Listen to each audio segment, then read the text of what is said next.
Thank you for staying with us. Now, today, as we all know, is World Teachers' Day, also known as International Teachers' Day.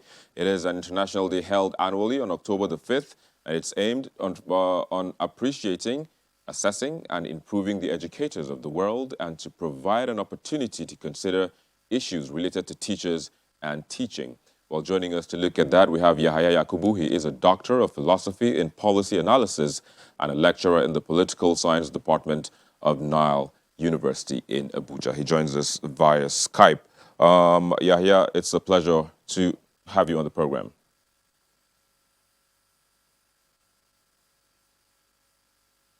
Well, before we get to Yahya Yakubu, well, Sean, again, let me bring you back on this. You know, today is World Teachers Day. And last year, during the celebration of the World Teachers Day, which was themed Young Teachers, the Future of the Profession, the president during that period made a pledge that he was going to make better the earnings or the working conditions of teachers. And today, he made the announcement, a new salary scale, and and other things. How does that make you feel? Well, it actually makes me feel great for someone who actually understands the plight of teachers, particularly even during the lockdown in Nigeria. Teachers were almost thrown into depression, particularly those the ones that are actually working with private schools. But I mean, that's a good one on the part of the president. But I mean, beyond that, we need to look at the sector more holistically than what you actually have. I mean, for me, I think this doesn't really change anything unless you actually look at the sector more holistically. And the first thing is that one, Nigeria as a country with the size of our population and what's it called, having to be, which is dominated by young people. What should be the reflection? What should be the reflection or the realities of our government's priorities? It should be human capital development. And what are the major components of human capital development? You talk about education, you talk about health. And let's talk about education.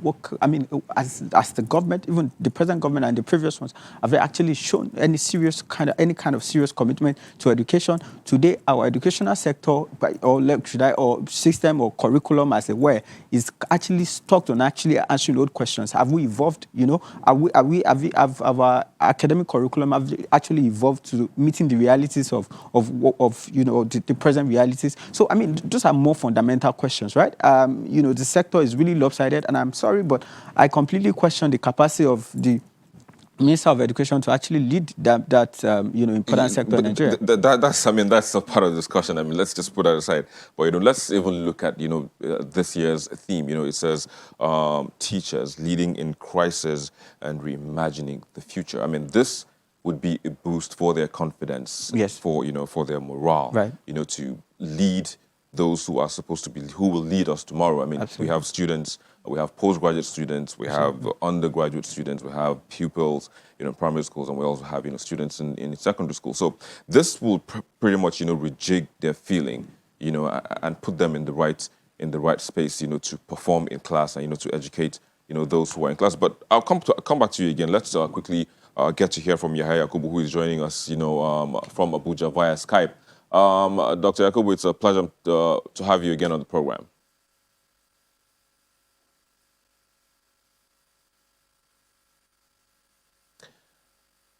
We're having a little bit of a challenge getting to hear from Dr. Yakubu. But again, let me just come back to you. You talked about the system as it were, as it is now, and you talked about some pitfalls here and there.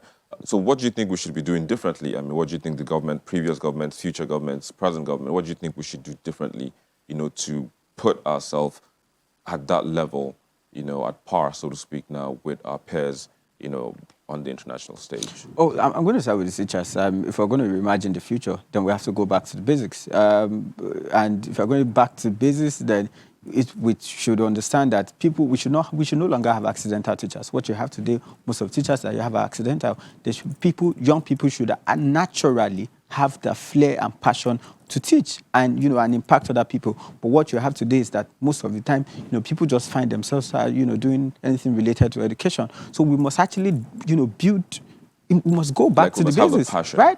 We should, allow young people to actually develop that passion. I mean, I'm sure if you do a sampling of about 10 people, you rarely find two two people who actually want to end up being teachers, right? So we should not be at the point where people become teachers by accident, and that can be really dangerous and catastrophic for that sector. That's the first thing, And the second thing for me is that, like I said, education has actually evolved completely, and during the lockdown, we saw how education was completely grounded in Nigeria, but in other parts of the world, education was moving. People were delivering lectures through teleconferencing have platforms. teleconferencing platforms in Nigeria. Well, we do, but what's the capacity? How many people? That's not been expanded, to actually deliver the kind of, in a way that is actually sustainable, okay. right? And, effectiveness as well. So that's another major thing, for me.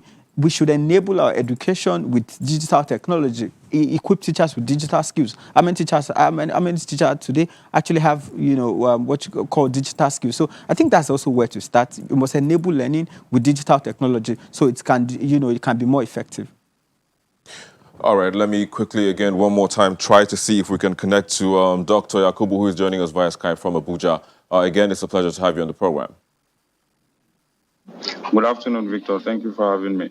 Good afternoon. Finally, we have you. Of course, internet has given us that opportunity. So pretty much we're talking about the plight of teachers in Nigeria. I mean, you are in that sector. What is it like today, and how do you think teachers in this country would fit into the theme of today's celebrations, which is reimagining, the future?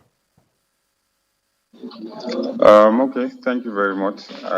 First, I would like to say that teaching is something, it's something that one should have a flair about. First of all, you need to be interested in that profession. But contrary to what we have today, like every other sector in Nigeria, if you talk about education, at the primary school level, you have graduates who are unable to find jobs in other professions, taking up teaching as an alternative, as a marking time, or as a kind of, using this job to be as opposed to being a form of something of a passion that we pursue. At that level, we find that the system is very much adulterated and inconsistent, and it is imperative that from the onset at the primary and junior levels, you are able to impact certain morals beyond the knowledge of teaching, the formation of character. The job of the teacher transcends just beyond teaching maths or English or politics or whatever. There is a need to imbibe and mold some form of moral virtues and characters that are central to moving our nation forward. Similarly, on the side of sorry, I mean, I hope we can go on, but I mean, you seem to be in agreement with what Seun Ogbele was saying here in the studio, talking about how we need to be passionate first about the profession before we go in there, and not to just see it as somewhere where we can mark time or just be in there for employment's sake, quote unquote. I wish we could go on and get more of your views, but unfortunately we're out of time and we have to hold it here. And I have to say thank you for joining us on the program, Dr. Yahya Yakubu, Political Science Lecturer at Nile University in Abuja. Thank you very much, Victor, for having me. Indeed. Hopefully next time the internet will be a lot friendlier. But Seun, again as well, I'd have to say thank you to you for joining us on the program today. Thanks, of course, many thanks. But this is where we take the most viewed videos on our YouTube channel in the past week.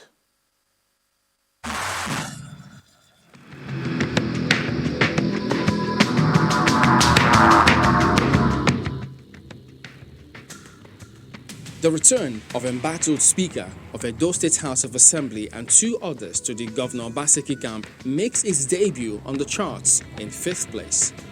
We 10 that were inaugurated are here, and the members of the House, and we appreciate God for the victory that He granted from His magnanimity to the Edo State through the Excellency, the Governor of Edo State and his deputy.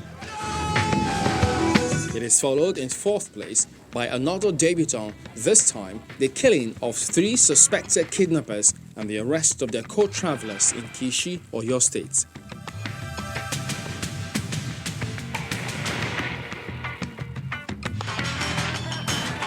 Third place sees the police dispersing a crowd of protesters in Yola, the Adamawa State capital, protesting against the hike in price of fuel and electricity tariff.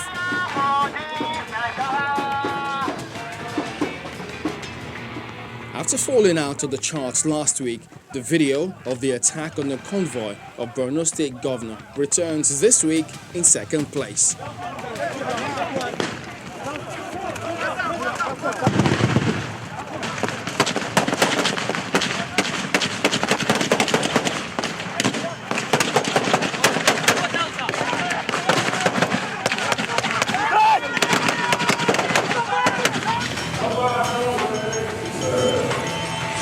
Moving up 3 spots, a thank you visit to the Oba of Benin, led by Governor of Rivers State, Nyesom Wike, tops this week's charts as the most viewed video.